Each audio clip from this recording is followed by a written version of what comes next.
Welcome to the deep dive. Today we're looking into a really tragic event, one that definitely shook the aviation world. The Air India Flight 171 crash. This happened back on June 12, 2025 in Ahmedabad, and sadly it's India's most recent and, well, most significant plane crash. So our mission today, go deeper than the headlines. We want to really unpack what happened, look at the initial findings from the investigation, the ongoing stuff, the legal fallout, and also see how it fits into the bigger picture of aviation safety in India. We really want you to understand the complexities involved here. It's multifaceted. These investigations always are. So let's dive in. Okay, let's set the scene first. June 12, 2025, you've got an Air India Boeing 787-8 Dreamliner. Flight AI-171.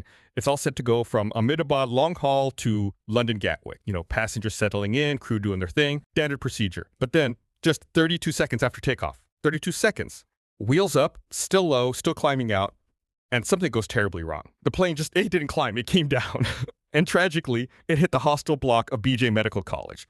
So close to the airport. The human cost. It's just staggering. 260 people lost their lives that day. That includes everyone on the plane, 229 passengers, 12 crew members, and also 19 people who were just on the ground in the hostel. And there's this one detail that's almost hard to believe. There was actually a single survivor from the aircraft itself. Just one. It really underscores the sheer chance involved in these terrible events. It does. And 260 fatalities, that's a huge loss.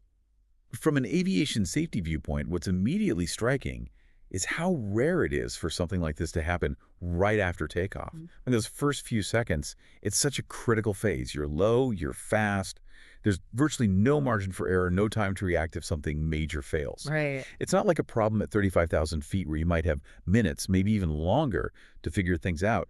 For an accident to happen that fast, that close to the ground, it really points to something sudden, something catastrophic. Yeah. A rapid loss of control or maybe thrust. Yeah, which brings us to the investigation. Okay, let's unpack this part. The initial shock wears off, and then comes the hard work of finding out why. The Aircraft Accident Investigation Bureau, the AAIB, they started their inquiry right away, and their preliminary report, well, it's got some really crucial, maybe even startling details. What stood out to you? Well, the absolute headline finding, and it's quite alarming, centers on the engines. The preliminary report says that the fuel supply to both engines was cut off. Both of them. Both. Yes. And crucially, it wasn't like one failed then the other. It happened almost simultaneously within a 1-second window. Wow. That means a complete sudden loss of all thrust. Now, the whole point of having two engines is redundancy.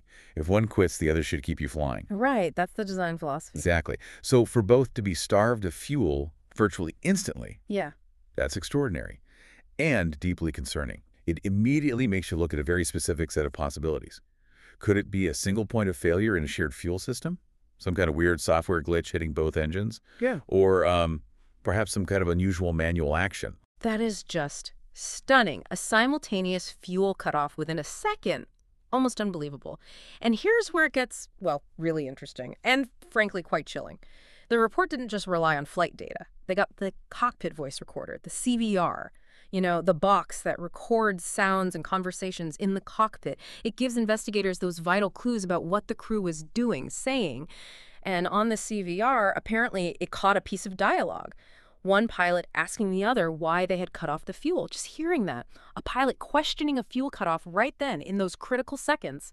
It's staggering. It really is. And the implications, as you say, are huge. When you hear something like that on a CVR, well, it just blows the investigation wide open. Was it, an intentional act, maybe a terrible mistake under immense pressure, hitting the wrong switch?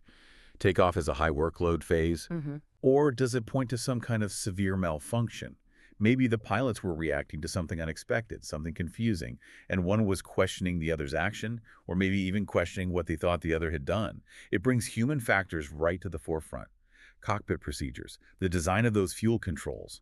Are they clear? Are they foolproof? It suddenly shifts the focus from just mechanical failure to this complex mix of human action, system response, maybe even an uncommanded system action that caught them completely by surprise.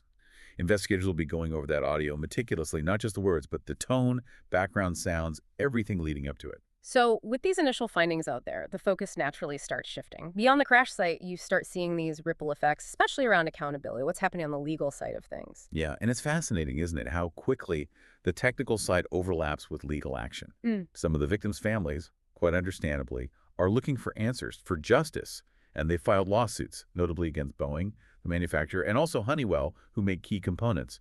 Okay. Their claim focuses on potentially faulty fuel switches being the root cause. Now, this isn't just about this one crash. It opens up huge questions about the design, the manufacturing, the quality control, the testing, everything that goes into making these critical parts. Right. If there's a fault, it could affect other planes. Exactly. It could have much wider implications, potentially leading to industry-wide reviews.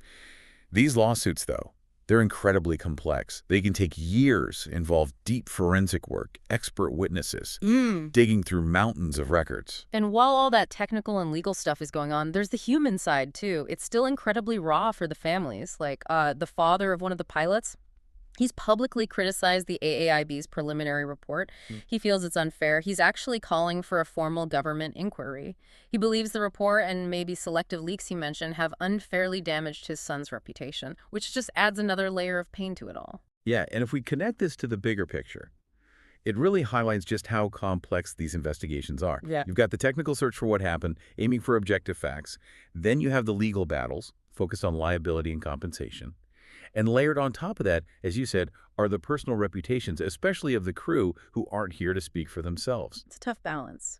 It really is. And it raises that important question, how do investigating bodies balance the need for speed, getting preliminary info out quickly for safety, with the absolute need for accuracy? And how do they manage the impact these findings have on the people involved, on their legacies? Every word matters. It's a real tightrope walk. This awful event, AI-171, it's definitely put a spotlight back on aviation safety in India generally. And while AI-171 was, catastrophic, it's worth remembering it's not the only incident. Thankfully, others haven't been crashes, but they still raise questions. What else has been happening recently? What context do these other incidents give us? That's a really good point, because these other incidents, even if they don't end in tragedy, they're crucial learning opportunities. Each one is a data point. For example, not long ago, there was that SpiceJet flight where a wheel actually came off during takeoff from Kandla. That's terrifying. Wow. Yeah. Thankfully, the crew handled it incredibly well, landed safely in Mumbai, but the investigation then looks hard at maintenance pre-flight checks. Yeah. How could that happen? And it's not always mechanical parts failing, right? Yeah. Sometimes it's systems or Right. procedures. There was an Indigo flight in Lucknow that had to abort its takeoff because of a technical glitch.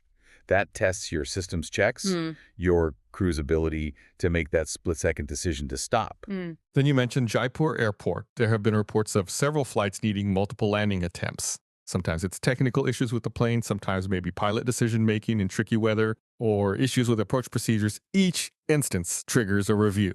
Air traffic control, pilot training, airport equipment, all get looked at. And this raises an important question. What are we learning from these smaller things? They're not just isolated events. They feed into this continuous cycle of improvement. Identifying weaknesses before they lead to something worse. It's about constantly pushing for higher safety standards. So as we wrap up this deep dive, let's just quickly recap. We've covered the tragic facts of Air India 171, the crash just seconds after takeoff, the awful loss of life. We looked at those puzzling preliminary findings, that near simultaneous fuel cutoff to both engines, and that really chilling snippet from the CVR. We touched on the legal fallout, the lawsuits against manufacturers, and the very personal battles over reputation and blame. And we put it in context, looking at other recent incidents in India, reminding ourselves that aviation safety is this ongoing process built on learning from every event, big or small. Absolutely. And understanding these details hopefully gives you a clearer picture of just how rigorous, how complex, and sometimes how emotionally charged these aviation safety investigations really are. It's a world where every single detail is analyzed to make flying safer for everyone in the future. Which leaves us with a final thought, something to maybe mull over. Given what we heard, especially that CVR fragment pointing towards potential human factors right away, how does the industry, how do we handle that? How do you balance the pressure for quick answers with the need for a truly thorough, unbiased investigation? Especially when people's reputations, even those who are no longer with us, are hanging in the balance. It's a tough question. It goes way beyond just this one crash.